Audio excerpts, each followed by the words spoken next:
Lu harus punya mindset, lu harus punya doa. Tuhan, gue pengen jadi garam dan terang. Tuhan, gue pengen jadi berkat. Biarin kalau gue jadi disiksa, biarin kalau gue jadi dianiaya, difitnah, dihina, segala macamnya. Asal gue ikut Tuhan setia, asal gue jadi terang dan garam, biarin.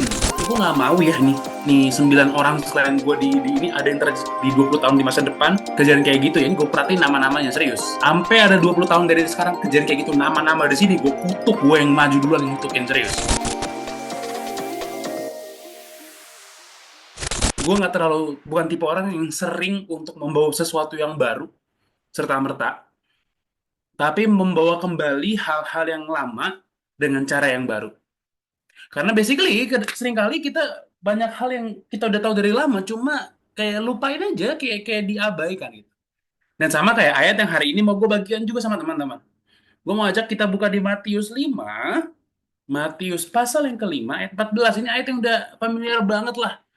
Udah sampai bosen diomongin dari zaman sekolah minggu sampai sekarang. Matius 5 ayatnya yang ke-14. Gue bacain ya. Kamu adalah terang dunia. Kota yang terletak di atas gunung tidak mungkin tersembunyi. Ayatnya sekali lagi udah familiar banget ya. Cuma ketika renungin bagian ini, gue ingat ini. 2018 apa itu ya? Kayak gue pernah nonton film di bioskop gitu. Judulnya kalau nggak salah A Quiet Place. Judulnya A Quiet Place. Filmnya tentang apa? Filmnya tentang awalnya pas nonton tuh bingung. Kenapa ini kira-kira ya? Kayak orang-orang diem semua. Kita mengikuti perjalanan sebuah keluarga yang nggak boleh, nggak ada bersuara. Bahkan ketika bersuara itu menyebabkan kepanikan gitu. Ternyata seiring filmnya berjalan, kita tahu bahwa ternyata settingnya bumi itu sudah dikuasai oleh alien gitu. Dan alien ini ngedetek manusia keberadaannya dari suara. Kalau bersuara, dikejar lalu dibunuh. Nah, kadang-kadang gue ngerasa orang Kristen tuh kayak gitu. Kayak apa ya, segitu takutnya bersuara, segitu takutnya menunjukkan kehadirannya, karena seolah kalau bersuara, menyatakan diri sebagai seorang Kristen, ada alien yang siap ngebunuh gitu. Kayak kalau kita bersuara, kita memberitakan Injil Tuhan, memberitakan kasih Tuhan, memberitakan tentang Kristus, ya kayaknya cari masalah gitu. Walaupun dalam derajat tertentu benar ya. 2 bulan yang lalu, 3 bulan yang lalu, pokoknya tahun 2024, gue diundang diminta oleh Yesi Is, teman-teman mungkin tahu Yesi Is ya. Yesi Is minta gue bikin sebuah video waktu itu karena sebuah campaign mereka. Mereka spesifik minta gue untuk bahas tentang kenapa gue tetap berani beritakan Injil di tengah serangan. Kenapa mereka minta kayak gitu? Karena mereka ngecek karena mereka ngecek kolom komen gue, kolom komen di Instagram. Jadi teman-teman orang yang nggak pernah tertarik untuk menyerang agama lain, nggak terlalu tertarik soal itu, wasting time bagi saya. Makanya kalau teman-teman perhatikan juga saya tipenya yang udah cerita tentang Kristus, apa yang Alkitab sampaikan, itu yang saya sampaikan, itu yang saya jelasin. Dan entah gimana ceritanya, datang aja tuh gerombolan-gerombolan itu. But then, ketika gue pelajarin itu, ketika gue perjalanin, sambil dalam berantu sama Tuhan, kayak gue sadar kayak, emang kayak gitu kan sebetulnya jalan seorang Kristen? Emang kayak gitu harusnya justru. Para rasul, Petrus, Matius, Petrus, Luka, Yohanes, semua segala macam, Andreas, Yakobus, Yohanes semua, itu mereka mengalami hal itu. Ketika mereka berkeliling memberitakan Injil, mendapat pushback, mendapat ancaman yang lebih real bahkan daripada apa yang gue alamin cuma sekedar kolom komen. But that's the calling of a Christian. Karena sekali lagi, kita adalah terang dunia. Teman-teman, gue mau ajak kita buka ayat yang lain dulu, yang krusial ketika kita memahami bagian ini, itu di Yohanes 8 ayat 12. Yohanes pasal yang ke-8, ayat yang ke-12. Yohanes pasal 8, Ayat 12, gue bacakan.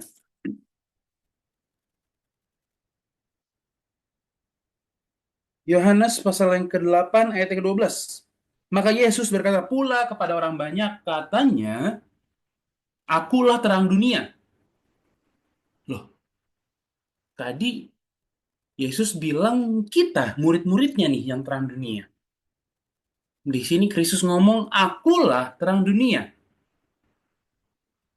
Memang kita mengerti bahwa pada hakikatnya yang sejatinya terang dunia adalah Kristus sendiri. Dia yang datang ke dunia membawa terang ke Allah, menyatakannya kepada kita.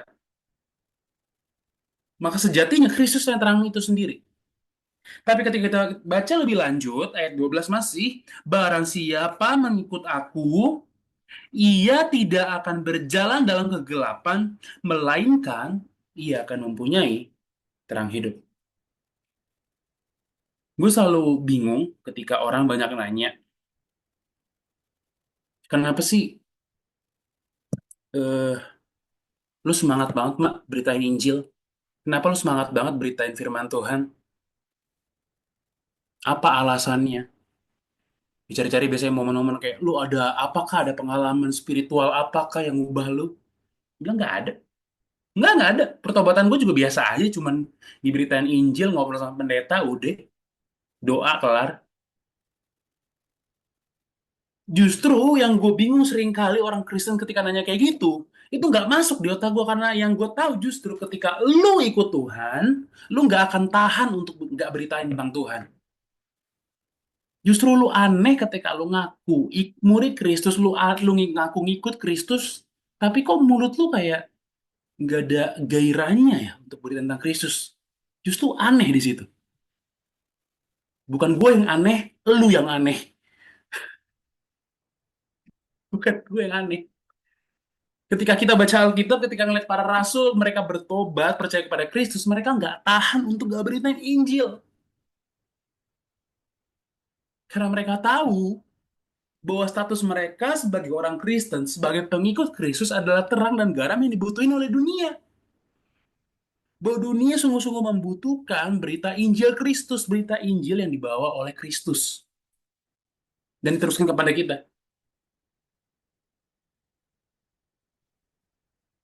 Cuma kan ya gitu kan.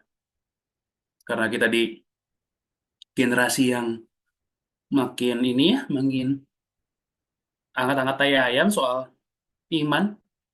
Ya lah, nggak usah terlalu banget-banget lah, seadanya aja, biasa-biasa aja, santai aja, nggak usah terlalu radikal lah. Dan pas sadar kita lagi diracunin nih teman-teman, diracunin dengan mereka yang nggak punya cinta kepada Tuhan. Apa? Tuduhannya takutnya dibilang apa? So suci. Itu aja aneh loh. Kenapa ya di Indonesia seenggaknya, walaupun di luar negeri juga sama, kayak sok suci itu menjadi sebuah hinaan tuh kenapa ya? Aneh loh. Aneh loh. Kayak kita pikir coba. Kenapa kita takut dibilang sok suci? Atau lebih mundur lagi, kenapa sok suci jadi hinaan tuh aneh nggak sih? Bukannya harusnya senang ya kalau lu makin suci ya? Kayak aneh nggak sih? Nggak tahu lu pada notice nggak itu? Misalkan lu mulai sering-sering nge-share pujian gitu kan, lagu rohani di story. Atau nge-share ayat, tiba-tiba ada manusia entah berantai ya, mereply story, sok suci lu gitu. Kenapa ya? Malah aneh kan? Mentor gua, Pastor Rizal Tapeheru pernah bikin cerita kayak gini kayak, ya lu kalau misalkan teman lu bilang lu sok suci, lu malah balas lah, bilang jawab balik, malah bagus gua sok suci.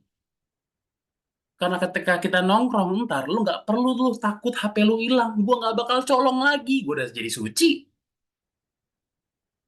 Nah, karena justru panggilan kita sebagai orang Kristen jadi suci, supaya orang ngelihat kita manusia-manusia suci yang ikut Kristus, karena kita ditebus Kristus. Karena melalui hidup kita, Injil Tuhan juga diberitakan. Tapi nggak cuma melalui perlakuan doang, nggak cuma melalui perbuatan. Perbuatan penting sebagai saksi yang dimana orang bisa melihat perubahan Kristus dalam hidup kita, tapi kemudian selain itu juga melalui pemberitaan. Gue mau coba buka lagi di 1 Korintus 9, 1 Korintus pasal yang ke-9. Kita buka apa yang Rasul Paulus ajarkan, sampaikan. 1 Korintus pasal yang ke-9 ayat 16. 1 Korintus pasal yang ke-9 ayat 16. Gue bacain. Karena jika aku memberitakan Injil, aku tidak mempunyai alasan untuk memegahkan diri. Sebab itu adalah keharusan bagiku. Celakalah aku jika aku tidak memberitakan Injil. Rasul Paulus, orang yang setia ikut Kristus, yang hidupnya dipenuhi dengan kuasa roh, kayak begitu pola pikirnya. Dari sini banyak yang ngaku punya Roh Kudus, diurapi oleh Roh, banyak yang ngaku murid Kristus, banyak yang ngaku ikut Kristus. Pertanyaan gua, kita punya mindset yang sama kayak Paulus atau enggak?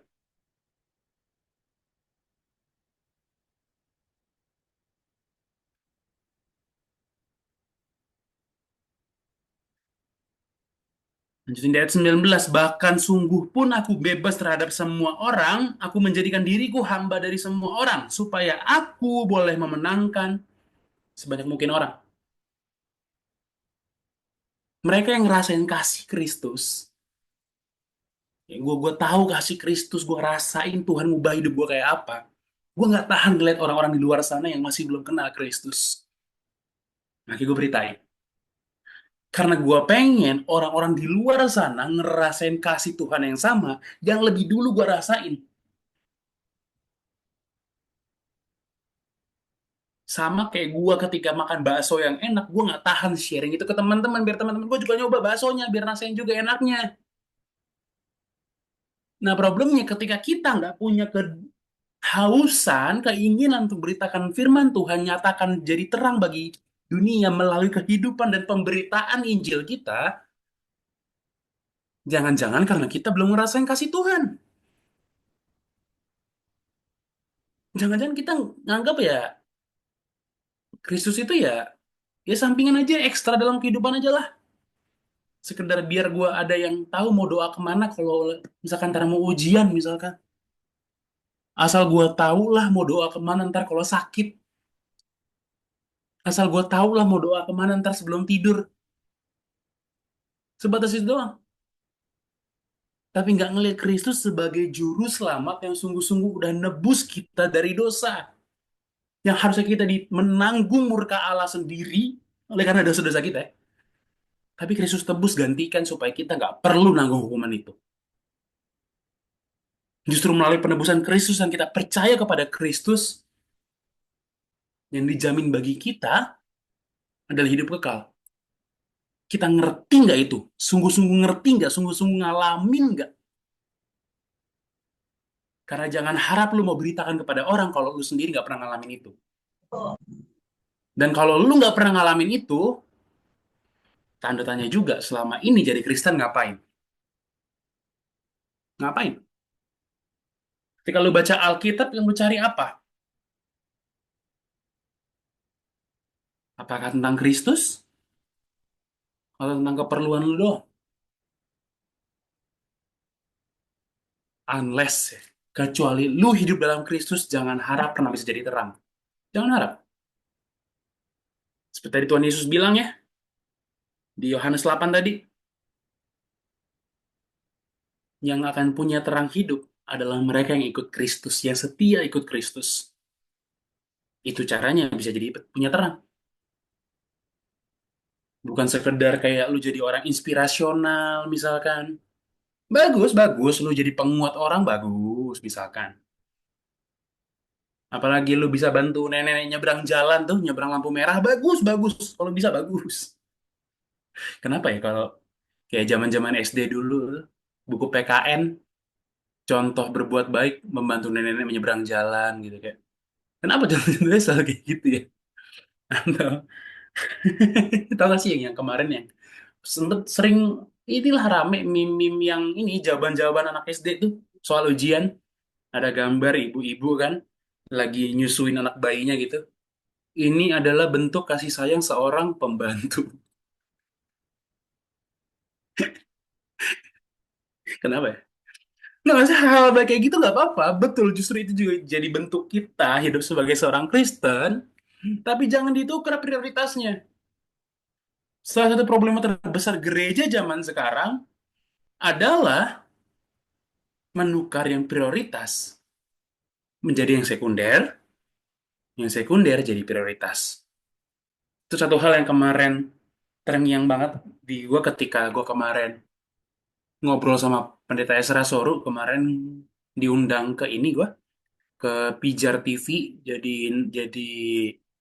ikut syuting acara di sana bareng sama Pastor Christo juga sama Bro Albert Fakdauer. Seru banget dan itu yang Pak Esra tekenin banget bahwa kita zaman sekarang begitu kebalik prioritasnya, begitu ketuker. Ketika kita ngelihat orang Kristen awal-awal, murid-murid Kristus langsung ketika kita ngelihat apa hidup mereka, beritakan Injil, nyatakan kasih Tuhan, berbagi tentang Kristus kepada orang-orang di sekitar. Yang selain itu semuanya sifatnya ekstra. Tentang elu mendapat penghiburan, tentang elu mendapat motivasi, tentang elu jawaban apa doanya dijawab.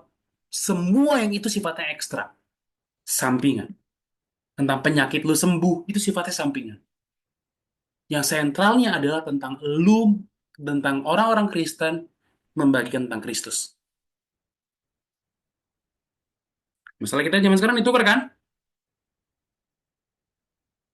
Karena sedemikian ditukernya dan sedemikian lama kita hidup dalam siklus yang ketukar kayak gitu, justru kita jadi asing tuh dengar tentang beritakan firman Tuhan. Dan teman-teman kalau kita ngelihat baca tadi Matius ayat yang kita mau bahas hari ini, Matius 5 ayat 14 ini, itu sebelumnya di pasal itu dimulai dengan ucapan-ucapan bahagia Kristus. Berbahagialah orang yang miskin, berbahagialah orang yang berduka cita, segala macam. Setelah nyebutin 9 ucapan bahagia itu, kemudian masuk ke soal terang dan garam. Tapi kalau teman-teman perhatiin ya,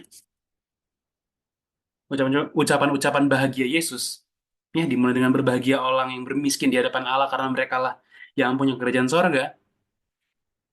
Baca terus dan perhatiin ucapan-ucapan bahagia yang terakhir. Ayat 10, Matius 5 ayat 10. Berbahagialah orang yang dianiaya oleh sebab kebenaran, karena mereka lah yang punya kerajaan sorga. Menarik ya? Dianiaya oleh kebenaran disamakan, upahnya sama dengan ayat 3. Ayat 10 dan ayat 3 sama paralel.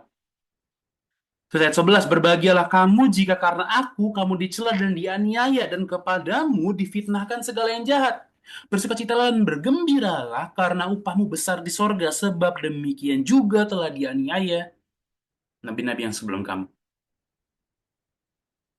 Dua ucapan bahagia terakhir Yesus berbicara tentang orang Kristen yang memberitakan Injil.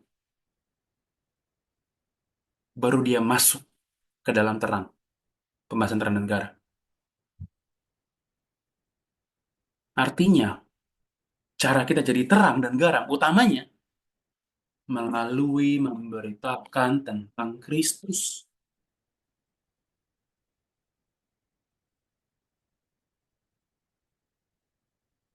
Dan emang kurang enak sih ya, karena justru dibilang kalau dianiaya oleh kebenaran, dicela dan difitnah. Tapi dari sini justru kita belajar bahwa lu harus punya mindset, lu harus punya doa, Tuhan, gue pengen jadi garam dan terang. Tuhan, gue pengen jadi berkat. Biarin kalau gue jadi disiksa, biarin kalau gue jadi dianiaya, difitnah, dihina, segala macamnya. Asal gue ikut Tuhan setia, asal gue jadi terang dan garam, biarin. Terjadilah kehendakmu di surga, di bumi seperti di sorga. Aduh, Kalau cuman harganya supaya gue bisa jadi terang dan garam, supaya gue bisa jadi beritain Injil, cuman hinaan, cuman cacian, cuman makian, terlalu murah harganya. Justru kehormatannya lebih luar biasa. Gua yang apa nih, kutu kupret debu nggak jelas ini bisa jadi ambasador, jadi brand ambasador dari kerajaan Allah. Keren, jauh lebih keren.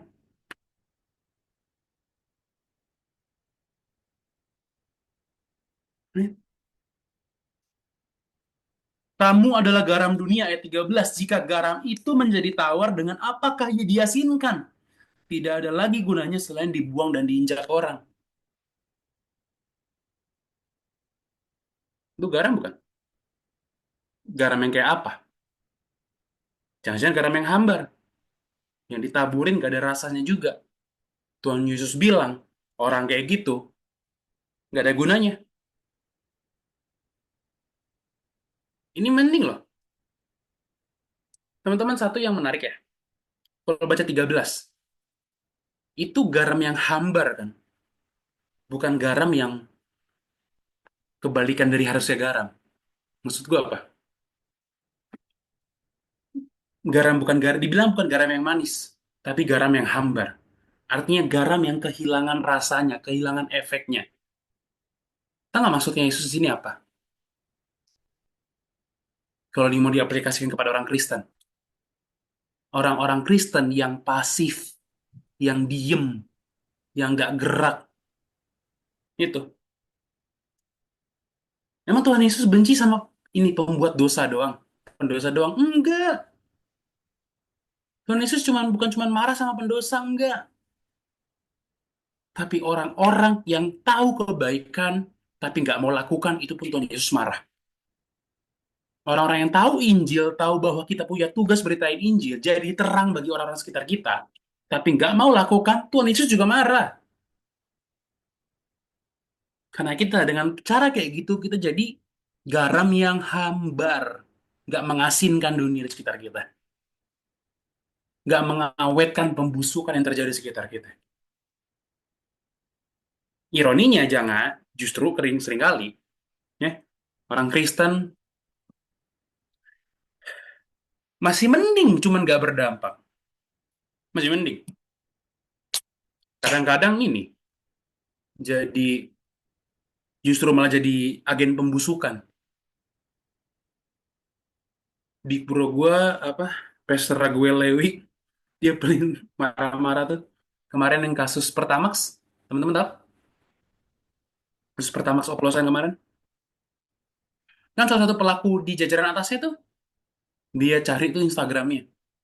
Di Instagram bio-nya biasanya Yesaya berapa gitu. Kan jahanam ya. Orang Kristen bukan jadi berkat malah jadi pembusukan begitu. Ya gue nggak mau ya nih 9 orang selain gue di ini ada yang di 20 tahun di masa depan kejadian kayak gitu ya. Ini gue perhatiin nama-namanya serius. Sampai ada 20 tahun dari sekarang kejadian kayak gitu, nama-nama di sini gue kutuk, gue yang maju duluan yang ngutukin serius.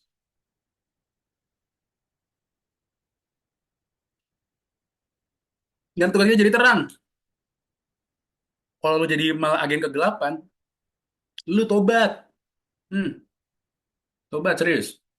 Kalau lu di tongkrongan bukan bawa damai malah bikin nggak asik tongkrongan, lu tobat serius. Kalau ketika lu datang ke tongkrongan, orang-orang pada bubar ya, lu jadi tukang bikin bubar tongkrongan, nggak asik, lu tobat. Tapi cara bikin asiknya bukan dengan dosa, ya. Teman-teman, gua bisa nongkrong sama perokok sama tukang mabuk-mabukan. Gue ikut ngerokok mabuk enggak, tapi gue hadir bagi mereka beritaan Injil kepada mereka. Kadang-kadang elu ditolak beritain Injil karena elu aneh, mendekatinya dengan tidak baik, ya. Kadang-kadang kita tuh orang Kristen nggak mau introspeksi diri gitu kayak, ah aku Aku ditolak dunia, Kak. Aku memberitakan Injil tolak dunia. Enggak, lu freak. Bukan karena lu apa-apa. Bukan karena dunia jahat, enggak. Lu nya aja aneh, serius.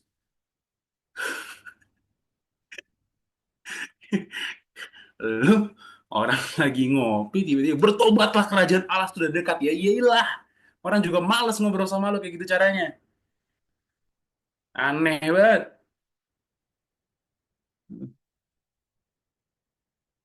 Ya, gue pernah ada dulu PDKT, maksudnya PDKT rohani ya, sama ini cowok juga gitu, mau gue mau nginjilin gitu pelan-pelan. Gue lagi proses bangun persahabatan, udah mulai enak nih. Tiba-tiba ada satu orang, lu manusia berdosa tahu nggak? Lu nggak tobat-tobat mulu dari dulu gue bilangin. Langsung malas habis itu nggak jadi tobat kan nyebelin ya orang-orang kayak gitu ya. Gue udah bagus-bagus gitu masuk biar bisa beritain Injil, tiba-tiba ada manusia nggak jelas ini masuk sosok sosok jadi apa Yohanes Pembaptis lu berseru-seru di padang gurun. Aman. Supaya jangan jadi kita jangan jadi orang-orang yang nggak bawa berkat. Udah bertahun-tahun jadi Kristen tapi tetap gak bisa menjadi membagikan kasih. Kayak ada tuh siapa ya waktu itu, ya?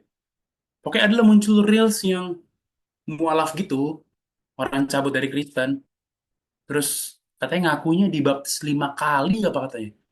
Gue bilang lu dibaptis 5 kali gimana caranya lu? Lumba-lumba apaan? Kayak gini-gini, gitu. Ngapain dibaptis 5 kali coba? Aneh banget gue bilang. Apaan sih? Bamba cewek, lupa gue namanya siapa. Tapi jangan-jangan kita orang Kristen juga kayak gitu nih. Udah perjamuan kudus sering banget, gereja yang sering banget, tapi nggak asin jadi garam, nggak bikin makanan enak. Karena sekali kamu adalah terang dunia, kota yang terletak di atas gunung tidak mungkin tersembunyi. Kota di sini maksudnya umat Tuhan. Kalau teman-teman baca di Perjanjian Lama akan sering digambarkan umat Tuhan sebagai kota, Sion, Yerusalem. Umat Tuhan itu sebagai kota. Ketika ada kota nih di atas bukit, itu bakal kelihatan. Teman-teman kalau ke daerah-daerah puncak atau gue sih lebih familiar di Jogja tuh kalau teman-teman udah ke daerah apa namanya arah-arah Bukit Bintang sana di Jogja ke arah mau ke Gunung Kidul, dari bawah tuh udah kelihatan di atas tuh ada banyak lampu-lampu tuh di atas bukit, ada banyak peruah kelihatan, wah perumahan tuh pasti di atas sono atau ada banyak tempat tinggal lewat lampu-lampunya. Sama kita itu orang Kristen, jadi kayak kota di atas gunung itu tuh di atas bukit kelihatan lampunya, dunia semua ngeliatin kita, semua dunia ngeliatin kita, nggak bisa diumpetin karena sedunia udah tahu Kristus. Cuma pertanyaannya yang dilihat dunia apa sekarang, berkat atau kutuk, garam atau madu ya. Ya kan? Jangan-jangan orang dunia ngelihat kita sebagai orang Kristen, ya, ketika ada masalah ya, malam lagi chaos ya man. Ini, ya malam chaos ini gitu, bukan cari Tuhan malah mabok-mabokan gitu. Kayak, apa bedanya lo sama orang dunia? Right? Apa yang dunia bisa lihat dari kita, anak-anak Tuhan, karena kita kota yang di atas bukit. Dan in fact, that's what I'm trying to tell right now. Apa yang gue berusaha beritakan hari ini pada hakikatnya itu. Lu teman-teman, kita semua orang yang percaya kepada Kristus, kayak lampu yang di atas bukit. Semua orang ngeliat sinar lu. Problemnya lu sinar kayak apa? Because gue percaya teman-teman orang yang hidup dalam Kristus nggak perlu berusaha macam-macam, hidupnya akan bersinar dengan sendirinya. Kalau dia betul-betul ikut Kristus. Karena terang Kristus terlalu terang, teman-teman. Dia nggak bisa lu tahan-tahan. Keindahan Kristus itu terlalu jelas terlihat oleh dunia. Bisa dilihat oleh siapapun. Ya? Tuhan nggak butuh kita sebetulnya untuk beritakan firman. Nggak butuh kita untuk beritakan Injil. Makanya, kalau lu nggak mau beritain Injil, Tuhan ntar pakai orang lain. Dan ketika hari itu tiba, jangan nyesel lu ntar lu. Aduh, kemarin Tuhan kasih gue kesempatan beritain Injil, tapi nggak gue pakai. Sekarang nggak ada kesempatan lagi. Kemarin Tuhan kasih gue kesempatan buat jadi terang. Sekarang nggak gue pakai lagi. Sekarang nggak ada lagi. Hmm? Because our life is light of the world. Hidup kita adalah terang dunia. Orang ngerasain apapun yang bisa mereka rasakan dari Tuhan, utamanya melalui kita. Gue selalu bilang orang Kristen bukan orang yang nunggu dibawa ke sorga, tapi orang yang menghadirkan sorga di bumi. Sekali lagi, orang Kristen, lu jadi orang Kristen, kalau kerjaan lu cuma nunggu kapan dibawa ke sorga, lu gagal jadi orang Kristen. Karena sejati tugas lu adalah mendatangkan sorga itu, membuat sorga bisa dirasain di bumi. Orang, ya, nyicipin surga tuh kayak apa ketika ketemu lu harusnya. Tapi orang lu dateng tiba-tiba baunya bau-bau arang, bau-bau api, apa? Bau-bau bau-bau oven gitu kayak, ih, eh. So what I'm trying to tell you today, teman-teman, kita sebagai orang Kristen ya, yang ditebus dengan darah Kristus, ditebus dengan darah Kristus, we have something, we have purpose, we have value. Betul kita diselamatin Tuhan bukan karena kita berharga, kita nggak ada nilainya, Bren. Friend, gue sama lu nggak ada bedanya, sama-sama sampah kita di luar Kristus. But the moment ketika Kristus datang ke hati kita, lu punya sesuatu, lu punya value sekarang. Kristus yang dalam lu. Dan jadikan value itu bisa dinikmati orang di luar sana. Sehingga Kristus juga bertahta dalam hati mereka. And that's beautiful kan?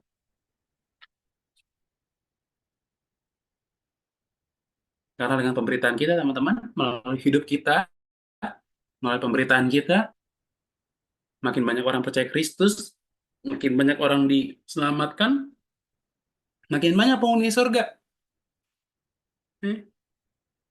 Dan dunia juga akan lebih baik.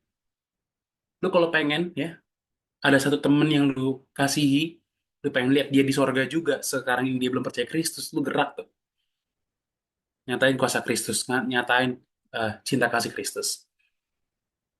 So today I want to tell you, believe in the gospel. Lu mau jadi orang bervalue, lu mau jadi orang yang bisa menyatakan kasih Tuhan, percaya kepada Kristus. Supaya lu diubah hati lu. Nabi Yeskiel bilang ketika Tuhan menyelamatkan kita, dia akan ubah hati kita dari hati yang batu menjadi hati yang daging. Hati yang mati menjadi hati yang hidup. So if you wanna live for Christ, believe in the gospel. Amin. Mari kita berdoa. Bapa dalam sorga, kami mengucap syukur untuk kebaikan Tuhan. Kau yang berkati, Kau yang pimpin waktu ke depan, supaya semuanya kami serahkan dalam tangan pengasihan Tuhan. Dalam nama Yesus kami berdoa. Amin.